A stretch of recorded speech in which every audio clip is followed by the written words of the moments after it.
Today we're doing some cabling at an active construction site. We are going to be fishing cable down the wall. I've already pulled it from the network rack to here. They didn't have a preference on the color of the cable, and it's all hidden in the ceiling. So we're using different colors of cable, getting rid of some of our short boxes. That way we can have multiple boxes. I mean, we literally pulled like 9 or 10 cables all at once.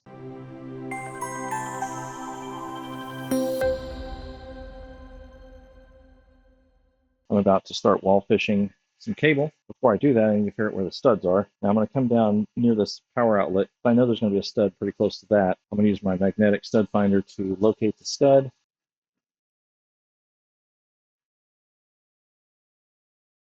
Interesting, it grabs way over here. That outlet is not on a stud. Yep, there's my other stud. I've got one here and one over here. I must have just put this out in the middle of the air. It should leave me pretty clear to make a hole without worrying about getting into a stud. I'm going to measure from the floor so that my outlet is about the same. About 10.5 to the bottom of the plug. About 10.5 inches from the bottom of the wall plate. When I start this, I'm going to cut left to right first, just to make sure I'm not running into a stud. I've got a drywall bracket I'm going to use. The drywall brackets come with 2 wood screws. You got 2 plates here. Once you create your cutout hole, this will fit in the wall flush, and you'll fold these up and down and drive a screw through it, which will pinch it, and I'll show you how that works here in a little bit. I'm going to trace this out first. I know exactly where I'm cutting. Now that I've gone left and right, the width of the drywall bracket, I know it should be safe to cut anywhere in this area now.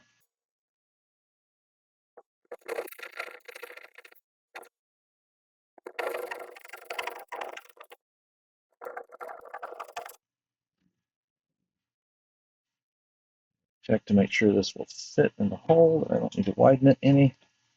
So I need to shave it just a little bit.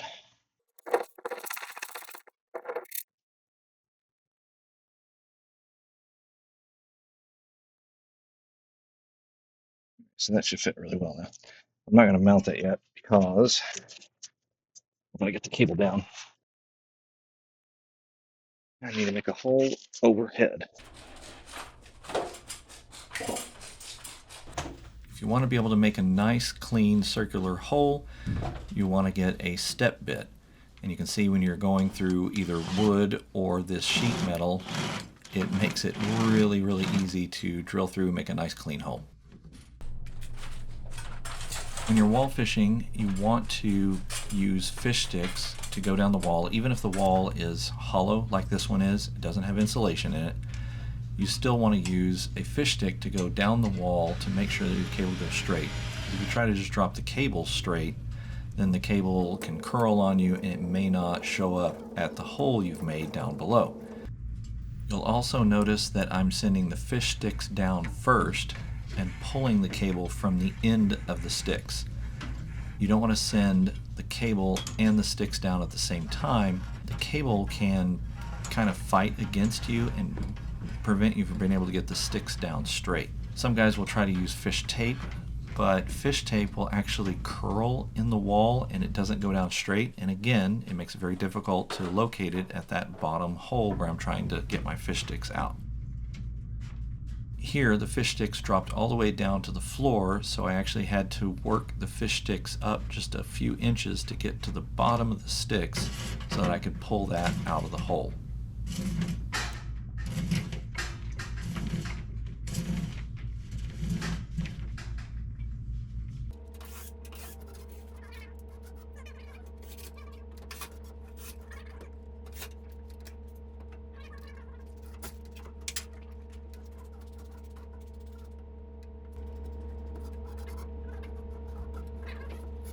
We've got 2 different drops that we're doing on 2 different sides. We've got drywall overhead. What I'm hoping is that there's no header on top of the wall, because if there is, I'm going to have to make a hole in the drywall and then drill down through the header. We're going to be making 2 different holes for each set of cables, because we're going to have one high jack and one low jack.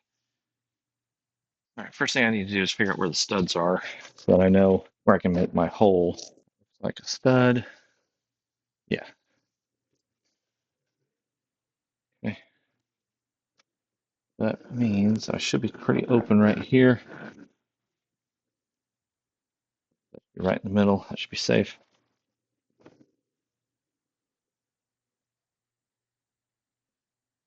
Okay, there's one. Okay, so we should be open here. We should be open here. Now, there's already a hole here, so I'm going to use that to see if the top of the wall is open or not. That way we know how much cutting we're going to have to do. I was able to stuff my fish sticks down, so that's a pretty good sign that the top of the wall is open. So I made my measurements. You always cut left to right first just to make sure that you haven't missed a stud. And I always cut just outside of this mark because it's always just a little bit short if you don't.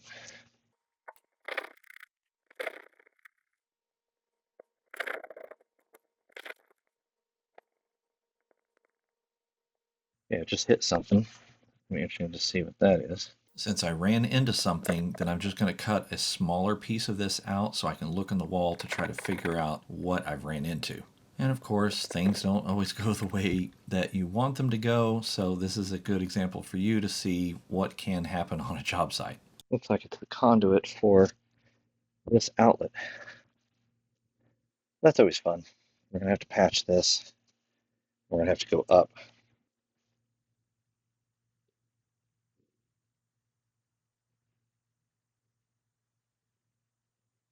Thank goodness they're still painting. When the job's done and somebody says, "Why did you put that up there and this is down here?" Because there's a pipe in the wall. That's another good reason making these a lot safer to do with a hand drywall saw than like an oscillating tool.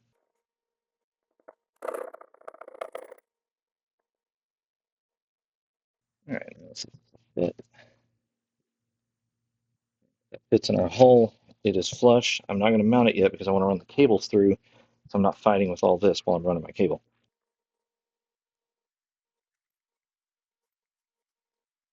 So obviously it's always good to carry around a little bit of wall repair. And we're going to make our second hole, and then we'll start fishing our cables because there's no point doing one fish when we're going to go right by it. Hopefully we don't have any pipes in the wall at this point.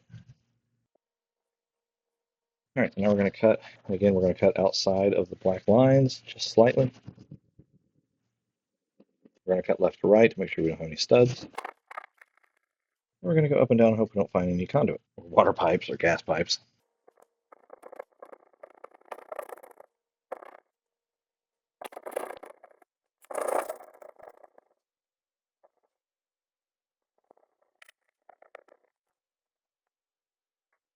This wall is going to be fun because we have insulation in it. Definitely not going to be able to drop the cables down raw. We're going to have to use fish sticks, which I typically do anyway.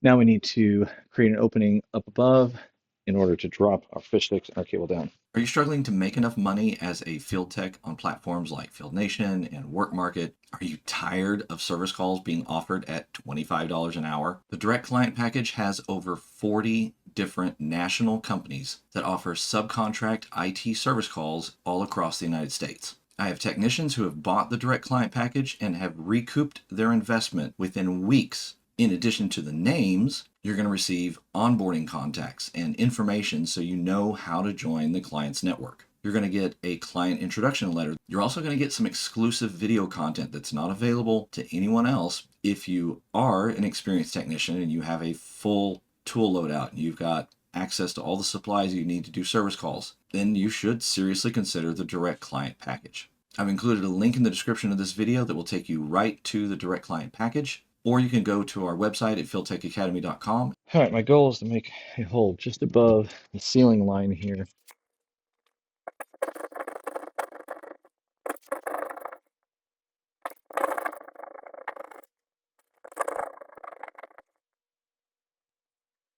Our wall is open, so we're just going to send our fish sticks down.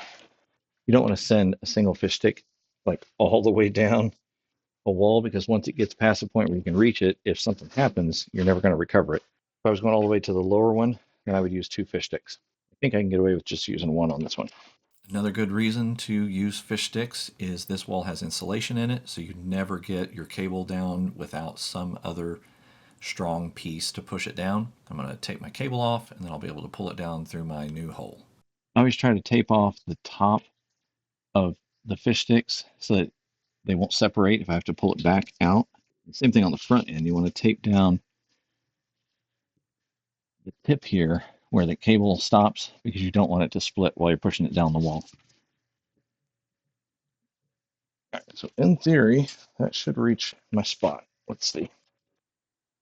Because of the angle of the fish sticks going down into the wall like this, it got behind the insulation.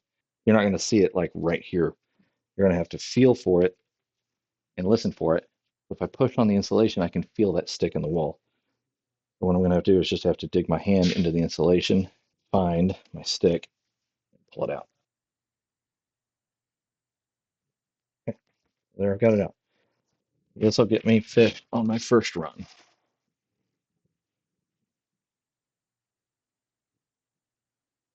And pull a little bit of this out.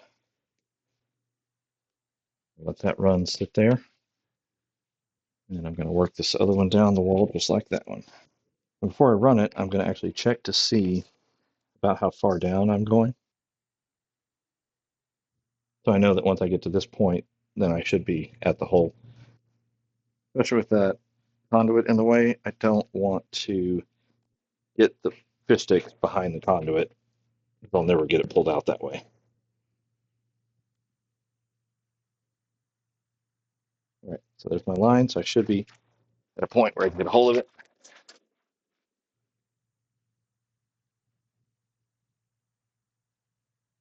All right, push it on the insulation so I can feel the sticks. Break the insulation out of the way. Get my fingers behind the sticks. Hold this so that it doesn't push back up. And there's my stick.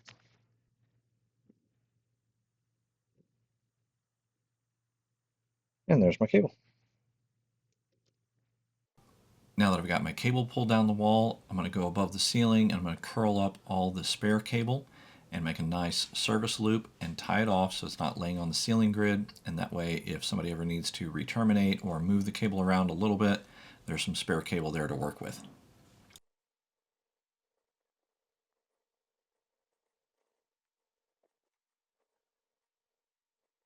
Now that we have our cables pulled through, we can do our drywall bracket. You don't want to do this until after you pull the cable because you don't want to fight with this. Once it's in the wall, you're just going to press tab in and fold it down at the bottom.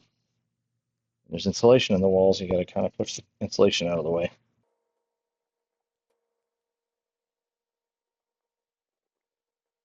You're going to run a screw through to that back tab so that it will pinch the wall and stay in place.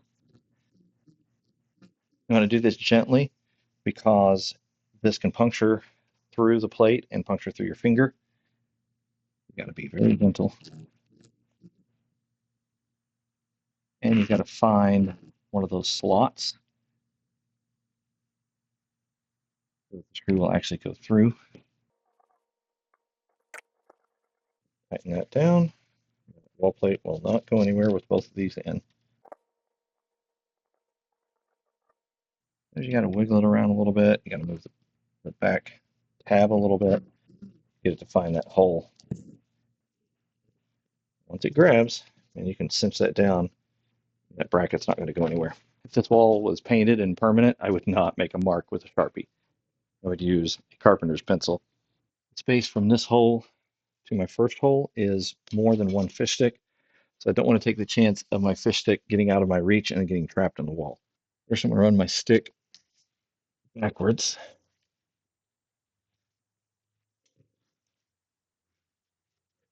I'm doing it this way so that I have less of an angle, because you don't want to come like up and down and hang that tight of a curvature. You want to make the curvature as mild as possible so it doesn't fight you.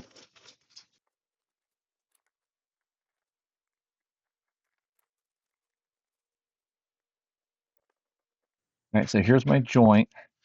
So I know that once I get past that point a little ways, then I've got the distance to get down to my hole here.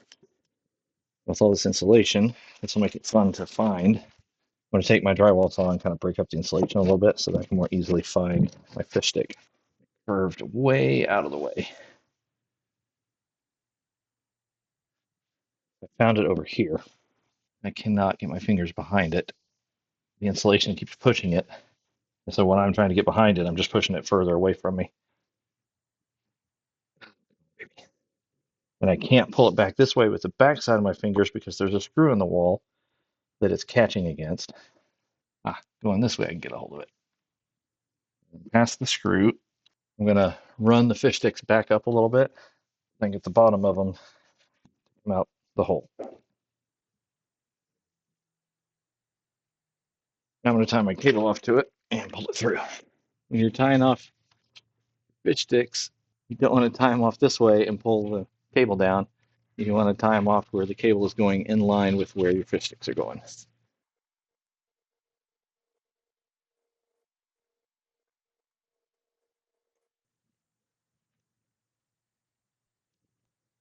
Bring this one down first. I'm not going to need the second one, so I'm going to go ahead and unthread it.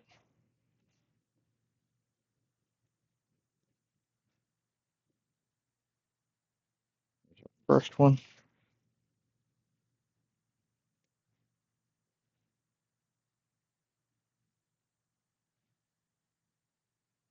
Now we're going to go down to the other one. I'll mark my sticks. I know roughly when I'm getting to the right spot.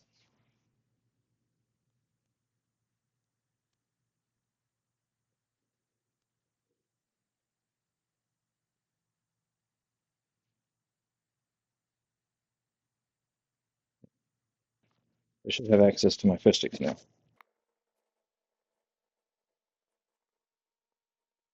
Right there.